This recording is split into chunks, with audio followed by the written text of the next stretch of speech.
और किस तरीके के इंतजाम बरखा किए गए हैं वो भी अपने दर्शकों को हम बता देते हैं। बिल्कुल, देखिए, क्योंकि बहुत ज्यादा महत्वपूर्ण हो जाता है, क्योंकि हमने देखा था लोगों का जमावड़ा कैसे लगा था, कैसे कड़े इंतजाम है। 2933 संवेदनशील ऐसी जगह है जिनकी पहचान कर ली गई है और पहचान करने के बाद वहां पर तैनाती जो है वो बहुत पुख्ता तरीके से की गई है। 849 जोन्स में भारी पुलिस बल की तैनाती जो है वो यहां पर कर दी गई है। इसके अलावा अगर आगे आपको और भी जानकारी दे तो उत्तर प्रदेश के 2460 सेक्टर में कड़ी सुरक्षा व्यवस्था की गई है। और भी ज्यादा अगर आपको बताएं कि कैसे आज सुरक्षा को लेकर के खास एहतियात बरते गए हैं तो 2460 जो जगह चिन्हित किए गए हैं, उसके अलावा पीएससी की 249 कंपनियों को भी तैनात कर दिया गया है। बिल्कुल, कड़े इंतजाम देखिए जुमे की नमाज के दिन यहाँ पर किए गए। 7000 से ज्यादा पुलिस कर्मियों की तैनाती की गई है। और इसके अलावा क्या कुछ इंतजाम हैं आप समझिए जरा। मौजूदा हालात को देखते हुए किए गए एसडीआरएफ और पैरामिलिट्री जो है उनके जवान भी यहां पर मौजूद रहने वाले हैं ताकि कोई चूक ना हो सके। कंट्रोल रूम से बाकायदा पूरी की पूरी मॉनिटरिंग जो है इसी के साथ में की जाएगी और ड्रोन और सीसीटीवी कैमरों से भी निगरानी की जाएगी। ड्रोन के जरिए पूरे इलाके पर नजर रखी जाएगी, चप्पे चप्पे पर नजर रखी जाएगी। अगर कहीं पर भी भीड़ इकट्ठा होती हुई नजर आती है तो उसको लेकर के एक्शन लिया जाएगा। और एक और आपको जो अपडेट है वो भी बताते हैं। माफिया शूटआउट के बाद जो पहला जुमा है उसको लेकर के अलर्ट कहां है प्रयागराज में, क्योंकि सबसे महत्वपूर्ण जो इलाके हैं चकिया, संवेदनशील इलाका जहां हमने देखा था विरोध हुआ था। इसके अलावा अटाला भी बेहद संवेदनशील इलाकों में से एक है। बिल्कुल, इसके अलावा देखिए नकाश कोना है जो बहुत ज्यादा संवेदनशील यहाँ पर माना जा रहा है। इसके अलावा कसारी मसारी वो कब्रिस्तान जहां पर दफन किए गए थे, रामबाग ईदगाह जो है वहां पर बहुत ज्यादा सुरक्षा तैनात की गई है। जामा मस्जिद की जो स्थिति है वो भी इसी तरह की फिलहाल बनी हुई है। दरअसल जुमे की नमाज के लिए लोग पहुंचेंगे यहाँ पर और इसी को लेकर के ये तमाम एहतियात बरते गए हैं। प्रयागराज पुलिस प्रशासन की जो अपील है वो हम आपको बताते हैं। नमाज के बाद पर अपने घर जाएं, भीड़ इकट्ठा ना हो, लोग एक साथ इकट्ठे ना हो। बिल्कुल, और इसके अलावा माहौल बिगाड़ने वालों से सख्ती से यहाँ पर निपटा जाएगा। ये संदेश भी यहाँ पर एक तरह से पुलिस की ओर से दे दिया गया है संवेदनशील इलाकों में। इसी के साथ में धारा 144 भी लागू की गई है। सोशल मीडिया पर भी सीधी नजर रहने वाली है, क्योंकि सोशल मीडिया के जरिए अफवाहों का बाजार गर्म करने की कोशिश ऐसे मौकों पर की जाती है। रविकांत हमारे साथ जुड़े हुए हैं। रविकांत, कई तरह के जो निर्देश हैं वो उत्तर प्रदेश पुलिस की तरफ से जारी किए गए हैं। इसके अलावा ड्रोन के जरिए, सीसीटीवी कैमरों के जरिए और साथ ही अतिरिक्त पुलिस फोर्स की तैनाती भी आज को लेकर की गई है, खासतौर पर क्योंकि रमजान का ये आखिरी जुमा है आज।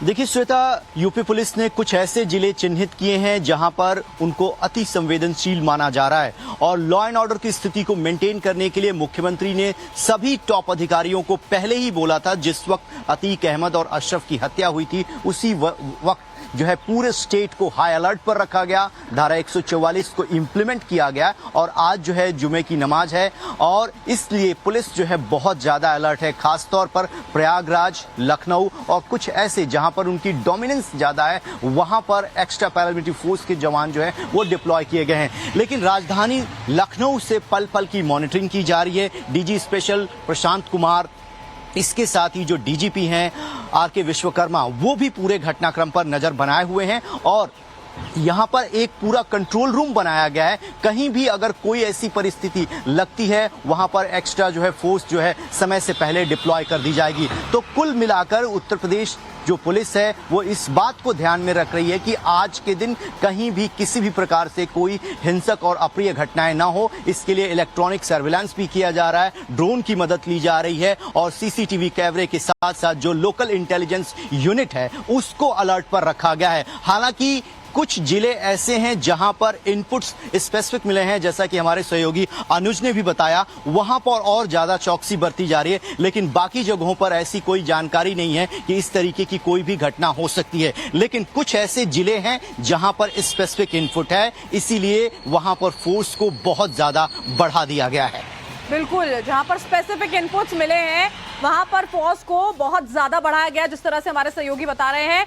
मोहित भी इस वक्त हमारे साथ जुड़े हैं, उनका भी हम यहाँ पर रुख कर लेंगे। मोहित, आपसे यहाँ पर हम समझना चाहेंगे कि ये तमाम तैयारियां की गई हैं, उसी के साथ में लोगों से भी अपील की गई है सौहार्द बनाए रखें, किसी तरह की जो स्थिति है उसको खराब करने की कोशिश ना की जाए, क्योंकि अगर इस तरह के प्रयास किए गए तो परिणाम भुगतने होंगे।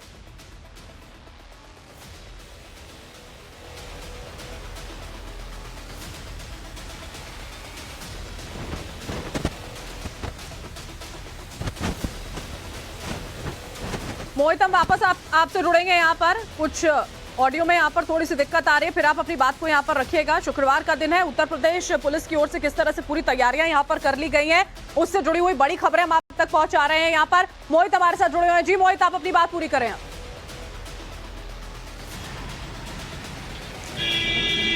देखिए, आज का हाईलाइट को लेकर अगर बात करें प्रयागराज की, तो प्रयागराज में 10 से 12 जगहों को संवेदनशील घोषित किया गया है और इन जगहों पे पुलिस की बल जो है वो अधिक मात्रा में तैनात किया गया। रिजर्व फोर्सेज की तैनाती की गई है, पीएसी की अतिरिक्त कंपनियां वहां पे तैनात की गई हैं और लगातार लोगों से अपील की जा रही है कि आज जब जुम्मे की नमाज अता की जाए 1 बजे के बाद, जब आप लोग मस्जिदों से बाहर निकले तो सीधा अपने घरों की तरफ जाएं, सड़कों पर खड़े होकर भीड़ इकट्ठी ना करें, ना कोई प्रदर्शन करने की जरूरत करें। अगर ऐसा कोई करते हैं, आपकी किसी घटना, आपकी किसी हरकत से प्रदेश में अशांति फैलती है तो उसके खिलाफ सख्त कार्रवाई की जाएगी। और लगातार ये लोगों से अपील की जा रही है, लगातार जो अमन कमेटीज हैं उनसे लगातार बात की जा रही है, जो मुस्लिम नेता हैं, मुस्लिम धर्मगुरु हैं, उनसे बात की जा रही है कि जब आप मस्जिदों में नमाज करवाएंगे तो वहां पर इस बात की अपील करें, इस बात की वहां पे घोषणा करें कि लोग सीधा अपने घरों में जाएं, कोई भी सड़कों पर ना खड़ा हो। तो आज सख्त इंतजाम जो है वो प्रयागराज में किए गए हैं। इसके अलावा अगर प्रदेश भर की बात करें तो पूरे प्रदेश भर में 3000 से ज्यादा जगहों को संवेदनशील घोषित किया गया, जहां पे अतिरिक्त पुलिस बल की तैनाती की गई है। तो आज अगर प्रदेश में किसी तरह की घटना होती है तो पुलिस का कहना है कि उसके बाद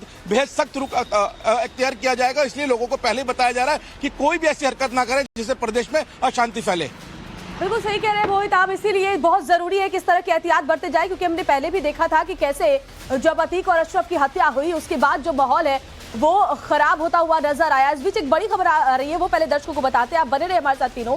माफिया अतीक के बड़े बेटे उमर अहमद की आज मोहित जायसवाल अपहरण कांड में पेशी होनी है और ये पेशी लखनऊ में सीबीआई कोर्ट में होनी है। और देखिए, खास बात यह है कि उमर को कोर्ट के सामने पेश किया जाएगा। इस दौरान उमर की सुरक्षा को लेकर कड़े इंतजाम किए गए हैं। पिछली सुनवाई में उमर पर आरोप तय हुए थे और अब ट्रायल जो है वो शुरू हो रहा है और अगर उमर दोषी साबित हुआ तो उम्र कैद तक की सजा उसे दी जा सकती है।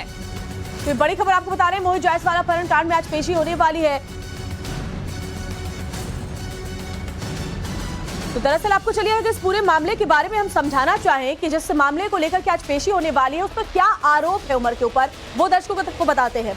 बिल्कुल, देखिए, कारोबारी मोहित जायसवाल को अगवा यहाँ पर कर लिया गया था, आपको बताते हैं। इसके अलावा जो आरोप यहाँ पर लगाए गए आप समझ पाएंगे। लखनऊ से अगवा कर देवरिया जेल जो है उमर यहाँ ले गया था और ये तस्वीर भी मैं आपको दिखा रही हूँ। उमर अहमद और मोहित जायसवाल की देवरिया जेल में अतीक के सामने रॉड से पिटाई की गई थी मोहित जायसवाल की। ये पूरा मामला देखिए, कैसी दबंगई और कितना दुस्साहस दिखाया गया था। पूरे अतीक अहमद परिवार की तरफ से 45 करोड़ की प्रॉपर्टी हड़पने के लिए पूरी मारपीट की गई। बिल्कुल, और यही तो काम अतीक अहमद की ओर से लगातार किया जाता था। लोगों की प्रॉपर्टी हड़प ली जाती थी, प्रॉपर्टी के कागज पर जबरन दस्तखत करवाए यहाँ पर मोहित जायसवाल से किए गए थे। वही देवरिया जेल जहाँ पर अपनी कोर्ट कचहरी लगाया करता था अतीक अहमद। रविकांत हमारे साथ ज्यादा अपडेट को लेकर के जुड़ गए हैं। रविकांत, ये मामले जो एक के बाद एक सामने आ रहे हैं वो बताते हैं कि कितने सालों तक, कितने लंबे वक्त तक अतीक अहमद और उसके परिवार ने दबंगई दिखाई है, कितने ही परिवारों के साथ इस तरीके से खिलवाड़ किया है। आज जो ये मामला है जिसमें पेशी आज होने वाली है उसको लेकर के क्या अपडेट है, कितने बजे ये पेशी होने वाली है? देखिए श्वेता, आपको याद होगा कि टाइम्स नाउ नवभारत ने एक ऑडियो क्लिप चलाई थी जिसमें ये बोलता है मोहित जायसवाल को कि तुम्हें पीटने का मन तो नहीं कर रहा है लेकिन अब मैं तुम्हें जरूर पीटूंगा और तुम्हें याद है कि मैंने तुम्हें देवरिया जेल में बुलाया था। ये वही मामला है जिसमें आज जो है अतीक अहमद के बेटे की लखनऊ की सीबीआई कोर्ट में पेशी होने जा रही है। और सबसे महत्वपूर्ण बात यह है कि इस पूरे मामले में जो सिक्योरिटी है कोर्ट परिसर की वो बढ़ाई गई है, क्योंकि जिस तरीके की परिस्थितियां हैं ऐसे में किसी भी प्रकार की कोई अप्रिय घटना कोर्ट के अंदर ना घट जाए, इसीलिए एहतियात बरती जा रही है। वो ऑडियो क्लिप सभी ने सुना और सभी ने देखा कि किस तरीके से अतीक अहमद की सबसे बड़ी कमजोरी जो है वो जमीन हुआ करती थी। अगर वो किसी का प्लॉट देखता था तो उस पर प्रेशर क्रिएट करता था कि ये प्लॉट जो है मेरे नाम पर रजिस्ट्री कर लो। अगर 2 करोड़ की प्रॉपर्टी है तो वो 20 लाख में उनको दबाव डालकर अपने नाम पर करा लेता था। और यही जो है लखनऊ के व्यापारी के साथ भी हुआ। उनको वो देवरिया जेल में बुलाता है, धमकाता है और उसके बाद जो है पूरा का पूरा प्रकरण जो है